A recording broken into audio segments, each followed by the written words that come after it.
Alright, January 6th, 2019. I want to do a video that I have been thinking about for a long time about footwear. A perennial favorite for people like us that do a lot of farming. In recent years, last 10 years or so, has been these Muck brand Muck Boots. Years ago, we didn't have these boots that were like a neoprene one-piece sole that, you know, really kept your feet dry. We had like over boots or rubber boots, and they would get holes in them pretty quick, and you had those insert liners and you'd buckle them up, and those sucked. So I thought these were the greatest things since sliced bread when they came along. So the first couple pairs of these Muck Boots I had for years were pretty good. I'd get a season out of them. I mean, they're a cheap boot, I see they're about 120, 130 bucks now. Then they started making them pretty cheap, and they started to leak within, you know, 4 or 5 weeks after having them. And then one day I saw a pipeline crew, welder on a pipeline crew, walk into a store with these on. These are the Under Armour brand of boots. And he had these on, and these seemed to, for a while, far surpass the Muck Boots when Muck started cheapening them up. But then they started to have problems with leaking pretty soon too. Again, about $130, $140, which at the time then, they started creeping up in price. But an interesting thing happened. I'd wear these basically, we're in a wet climate here in Michigan. I'd wear these from like, you know, October all the way through almost April. Otherwise, I'd just be in the mud. You know, these are good. I always got the knee-high ones. I tuck my pant legs in because it isn't too long where my pant legs are just all covered with mud. But what happened is, I think it's as you get older, right in here, I started waking up with every morning with very bad tendon and ligament fatigue where I could barely walk. Did some research online, and they really said, you know, I don't know if it was tendonitis, plantar fasciitis or whatever, but one of the common causes was soft-soled boots. So I had to get rid of these boots. They were killing me, killing my tendons and everything. And I was pretty concerned for a guy who, you know, works on my feet for a living. So, you know, soft-soled boots, this is like a TSE. What is this? That's a Georgia boot. These are crap. They're complete junk. Even a little bit of dew goes right through this leather. So it's probably cheap imported Pakistani leather or something. And they killed my feet as well. They weren't doing any good. These are horrible for your feet. It's nice to get out of your hot boots, you know, after a while. These boots, they don't have any arch at all. They killed my feet. Even though they look like rather substantial pair of boots with that sole.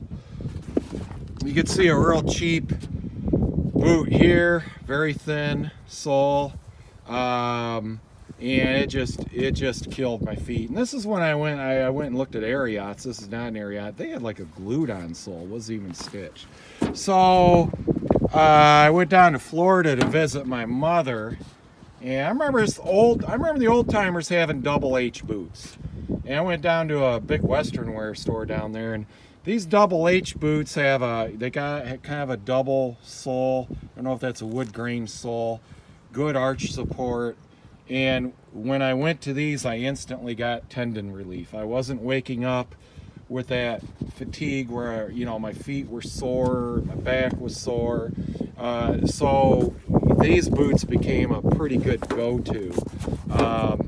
And that's when I realized soft-soled footwear is horrible for your feet. I don't think tennis shoes are good for your feet either.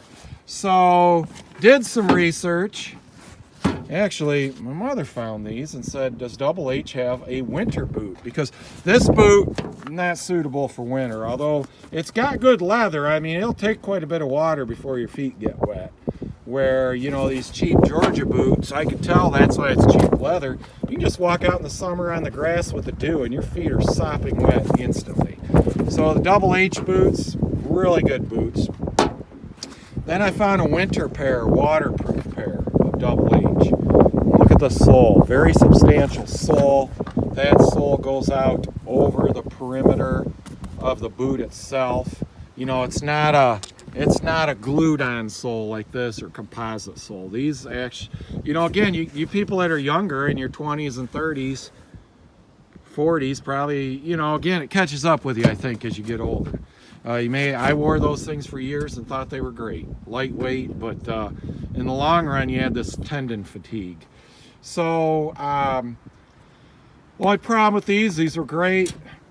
Tendons didn't get fatigued, but they didn't stay waterproof for more than 4 to 5 weeks. I went through like 3 pair, ordered them out of Cavender's in Florida. They have a huge online boot selection. They honored them every time. They sent replacement boots, and they have a insert sock, and that sock is what's waterproof, and it would just, you know, it would just not hold up very long at all. So what I ended up getting, actually they're on my feet right now. Let me get these boots on. So this is a Justin. I've only had these for about 2 months, but they've stayed waterproofed. They do have an insert waterproof liner as well, but it seems to, you know, it seems to hug the boot better rather than wrap around your foot like a sock. You can get them on in and out easier. It's tall, so I can still get my pant leg in, because I always pretty much this time of year walk with the pant legs tucked in. If I don't, I end up with, you know, cow manure and all that, mud on my pant leg. Again, very good sole. And these boots had what they called, they have this little insert here, this cutout, and they say that's to reduce tendon fatigue.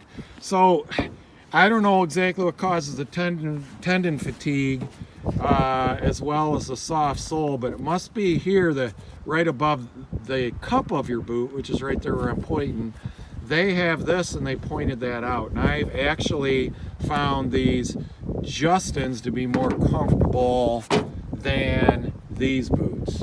And then I got a pair of Tony Llamas. These are waterproof.